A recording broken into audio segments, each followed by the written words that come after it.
როცა ჩვენი ცხოვრების ისტორია საბოლოოდ დაიწერება, ღმერთმა ქნას, რომ არა მხოლოდ ჩვენი სიტყვები ჩაიწეროს ამ ისტორიაში, არამედ ჩვენი სიტყვებიც და საქმეებიც. თქვა ერთხელ ერთმა ადამიანმა, რომელიც ცხოვრობდა ისე, როგორც ქადაგებდა.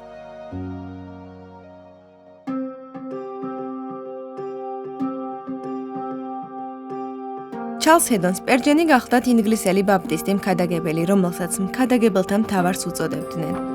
ჩარლზი 1834 წლის 19 ივნისს დაიბადა, ესექსის საგრაფოში მდებარე სოფელ კელვედონში. ის იყო პირველი ჯონ და ელიზა სპერჯენების 17 შვილიდან, რომელთაგან მხოლოდ 8 მიაღწია ზრდასრულობის ასაკს. ჩარლზი 6 წლამდე მამის მშობლებთან იზრდებოდა, სანამ კოლჩესტერში მშობლებთან დაბრუნდებოდა.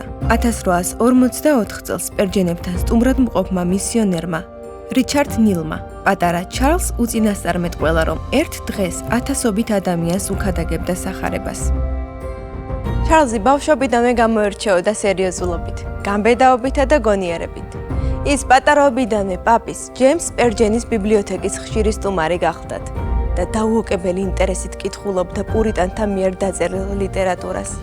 განსაკუთრებით უყვარდა ჯონ ბუნიანის პილიგრიმის მოგზაურობა და ჯონ ფოქსის წამებულთა წიგნი.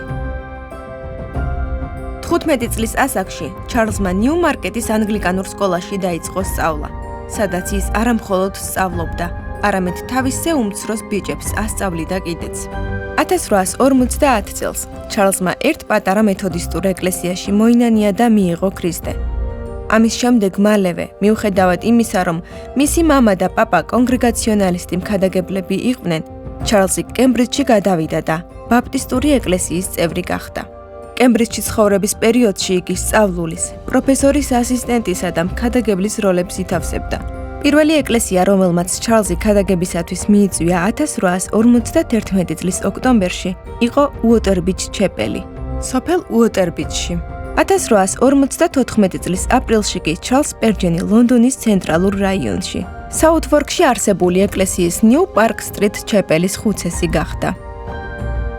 იმის გამო, რომ ჩარლზ სპერჯენი დისენტერი იყო, როგორც უწოდებდნენ ოფიციალური ანგლიკანური ეკლესიისაგან გამოყოფილ ადამიანებს, არ შეეძლო აკადემიური ხარისხის მიღება ოქსფორდსა და კემბრიჯში, თუმცა არსებობდა სხვა შესანიშნავი დენომინაციური აკადემიები და კოლეჯები, რომლებში განათლების მიღებაც თავისუფლად შეეძლო ახალგაზრდა სპერჯენს.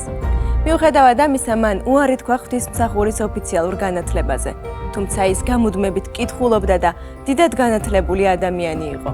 მისი პირადი ბიბლიოთეკა 12,000 ტომილს მოიცავდა, რომელთაგან 1000-1700 წლამდე იყო დაბეჭდილი. ლონდონში სპერჯენის ღვთისმსახურების პირველი წლები დაემთხვა ბრიტანეთში არსებული სერიოზული ეკონომიკური და სოციალური გაჭირვების პერიოდს. 1854 წელს 20,000 ადამიანი შეიწირა ქოლერამ ლონდონში. იმავე წელს დაიწყო ყირიმის ომიც, რომელიც ვატერლოოს ბრძოლის შემდეგ პირველი ომი გახლდათ, რომელშიც მთავარი ევროპული სახელმწიფოები აღმოჩნდნენ ჩართულნი. 1857 წელს კი ინდოეთში მოხდა სიპაების აჯანყება ბრიტანეთის ბატონობის წინააღმდეგ, რომელიც სისხლში იქნა ჩახშობილი. ამასთან დაკავშირებით 1857 წლის 7 ოქტომბერს, მარხვისა და თავის დამდაბლების ეროვნულ დღეს, სპერჯენმა ცნობილ ბროლის სასახლეში წარმოთქვა ქადაგება 24,000 ადამიანის წინაშე. ქადაგებაში სპერჯენი შეკრებილებს მოუწოდებდა იმისკენ, რომ ეთხოვათ ღვთისათვის ცოდვების პატიება და ასევე კურთხევა ინდოეთში მშვიდობის აღსადგენად. სწორედ ამიტომ შემთხვევითი არ იყო ის, რომ 1850-იანი წლები დიდი გამოღვიძებით დასრულდა, რომელიც ირლანდიასა და შოტლანდიაში დაიწყო და ინგლისიც მოიცვა. ეს იყო გამოღვიძება, რომლის მსგავსიც ბრიტანეთში ჯონ უილსლისა და ჯორჯ უაიტფილდის მოღვაწეობის შემდეგ არ ყოფილა. პარკ სტრიტ ჩეპელში ქადაგების დაწყებიდან სულ რამდენიმე თვეში ჩარლზი უკვე სახელმოხვეჭილი მქადაგებელი გახლდათ. მომდევნო წელს დაიბეჭდა მისი პირველი ქადაგებები. სპერჯენის ქადაგებები დიდი ტირაჟით გამოიცემოდა ყოველ კვირას. ეკლესიის შენობა ვეღარ იტევდა სპერჯენის მოსასმენად შეკრებილ უამრავ ადამიანს, რის გამოც მან 1856 წელს მიუზიკ ჰოლში დაიწყო მსახურებების ჩატარება. პირველად 10,000 კაცმა მოიყარა თავი მის მოსასმენად და შემდგომშიც ამდენივე მსმენელი იკრიბებოდა შენობაში. Music Hall-ში კონცერტების განახლების გამო სპერჯენმა ქადაგება ბროლის სასახლეში გააგრძელა, სადაც მან 1857 წელს 26,000 ადამიანს უკადაგა. ამავდროულად ჩარლზ სპერჯენს ჰქონდა ეკლესიისათვის ახალი, დიდი შენობის აშენების გეგმა.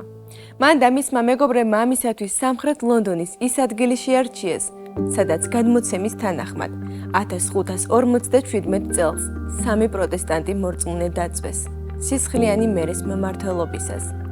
ეკლესიის ახალი შენობა, მეტროპოლიტენ ტაბერნაკლი, რომელიც 6000 ადამიანს იტევდა, დასრულდა 1861 წელს.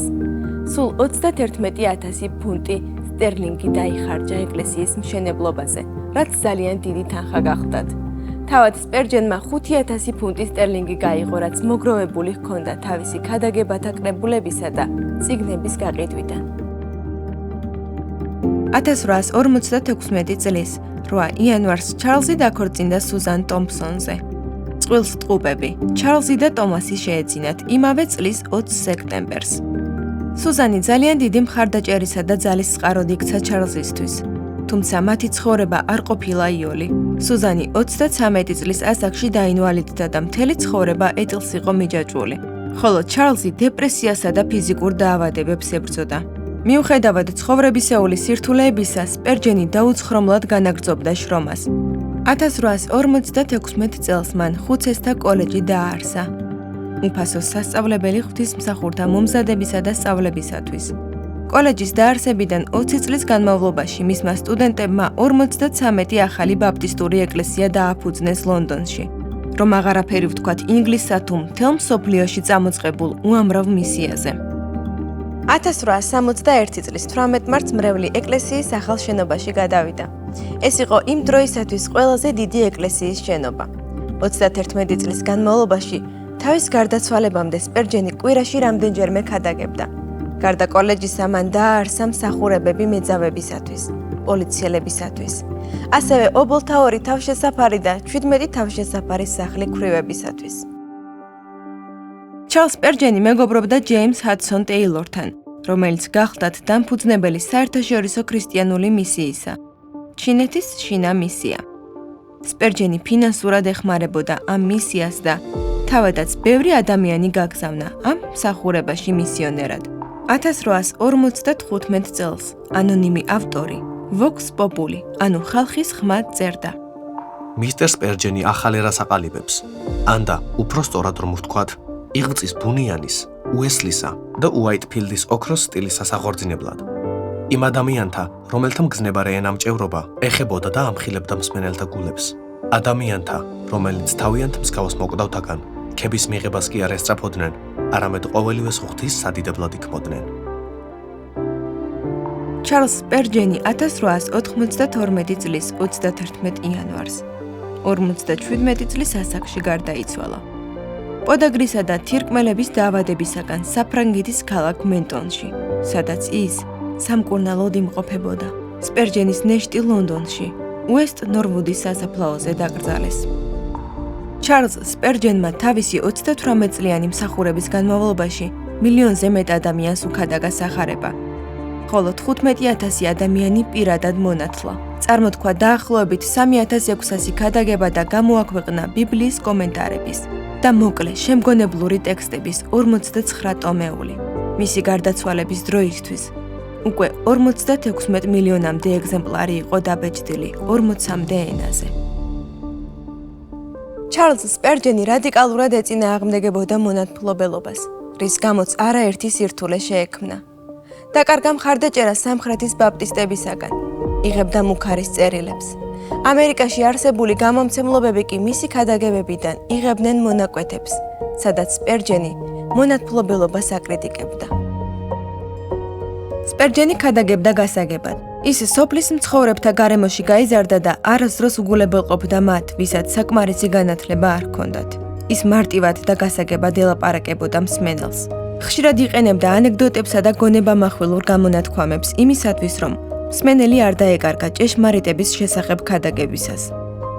სპერჯენს ბევრი დასცინოდა იმის გამო, რომ თითქოს ვულგარული, თეატრალური და უღირსი იყო, თუმცა ის მშვენივრად ახერხებდა ადამიანთა ყურადღების მიპყრობას და ამ ყურადღების შენარჩუნებას. ხან აცინებდა და ხანაც ატირებდა მათ და საბოლოოდ მისი ქადაგებები ცვლიდა ადამიანთა ცხოვრებას. შეიძლება შეშობდეთ, რომ უფალმა გვერდით ჩაგიარათ. თუმცა ეს ასე არ არის. ვისაც ვარსკვლავების რიცხვიც დათვლილი აქვს და სახელს უწოდებს თითოეულ მათგანს, არ დაივიწყებს საკუთარ შვილებს. მან ისე კარგად უწყის თქვენი ცხოვრება, თითქოს ერთადერთი ქმნილება იყოთ, რომელიც კი ოდესმე შეუქმნია, ან და ერთადერთი წმინდანი, რომელიც კი ოდესმე ყვარებია. მიუახლოვდით მას და პოვეთ სიმშვიდე. ჩარლზ ჰედონ სპერჯენი.